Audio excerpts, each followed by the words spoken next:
Have you ever noticed that when people talk about nuclear war, they always imagine some big dramatic moment? A president pushes a button, alarms go off, and the whole world holds its breath. But is that how big disasters really happen? Think about a huge building. Does it collapse because someone suddenly decides to knock it down? Or does it fall because of a small hidden crack in the foundation that everyone saw but decided to ignore for years? The biggest risks are never the loud ones everyone is watching. They're the quiet ones, the ones hiding in plain sight. Let me ask you something more direct. Imagine you have a house in a very rough neighborhood. For protection, you decide to store a few canisters of very potent, very old gasoline at your friend's house nearby.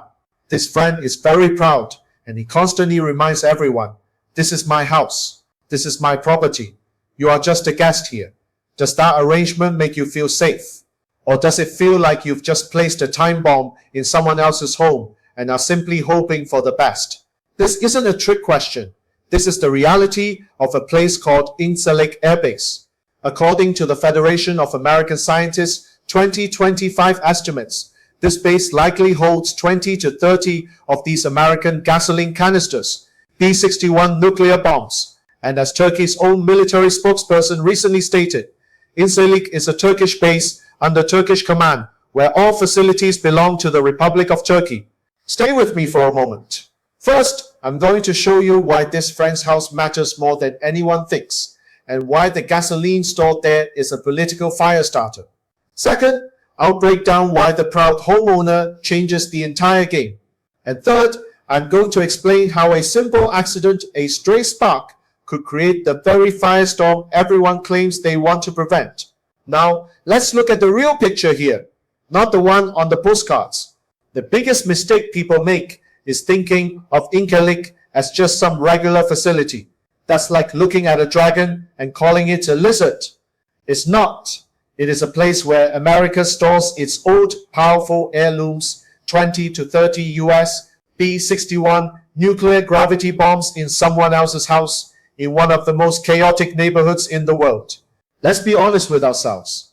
If a missile hits the house, will the heirlooms cause a volcano-like nuclear explosion? No, that's not how they are designed.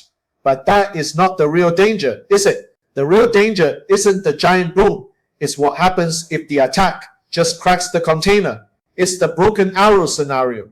Suddenly, poisonous dust starts leaking everywhere. You don't have a mushroom cloud, but you have a toxic political mess. Whose heirloom is it? Who is responsible for the poison?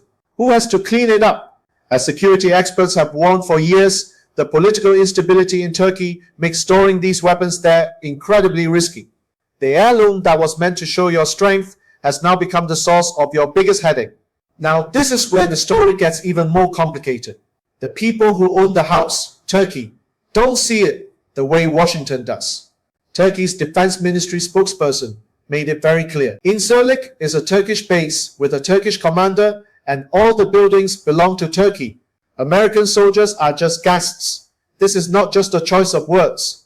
It is a statement of ownership. It's your friend reminding you that while your dangerous gasoline is in his garage, he has the final say over the garage itself. When things are calm, this is a minor detail, but in a crisis, that detail becomes everything. This creates a very dangerous misunderstanding. An enemy might see the base as an American outpost and think it's fair game. But the moment they attack it, they are also attacking Turkey's home. That doesn't mean the whole family of NATO automatically joins the fight. But it does mean your friend is now in the middle of your fight, and he's going to demand answers. The confusion that makes the base useful in peacetime is the very thing that makes it a powder keg in wartime. And if you think this is all just a what-if game, you need to wake up. We have already had the fire drill. During the 2016 coup attempt in Turkey, the government cut the power to the base and shut down all movement. The base's own Turkish commander was even arrested for being part of the plot. For days, it was chaos. This event showed everyone the real point with terrifying clarity. One of the biggest risks to these weapons is not an enemy missile from the outside, but the collapse of order inside the house where they are stored. This is the part we must really understand. A base with nuclear bombs in a volatile area is dangerous. A base where those bombs are on the land of a strong-willed ally is more dangerous. A base that has already gone through a real-life crisis of command and control is not a theory. It is a warning sign. Now, add missiles into the mix. Add a regional war. Add the chance that someone makes a mistake. The ugly scenario isn't a deliberate nuclear war. It's a conventional fight that accidentally creates a nuclear emergency, dragging everyone into a panic they were never prepared for. This is how a small spark becomes an inferno. An attack doesn't need to destroy a bomb. It just needs to create confusion. Was a vault hit? Is there a leak? Is the heirloom compromised? Does America try to rush in and secure its property? Does Turkey allow it? Does the public find out? This is how escalation works in the real world. Not with calm plans, but with fear, pride, and no time to think. This is why the old excuse that these bombs are just harmless symbols is falling apart. If they are hard to use, hard to move, and stored in a politically unstable house, what are they really doing there? The honest answer might be that they remain simply because it's easier to leave things as they are than to admit the arrangement is now a liability.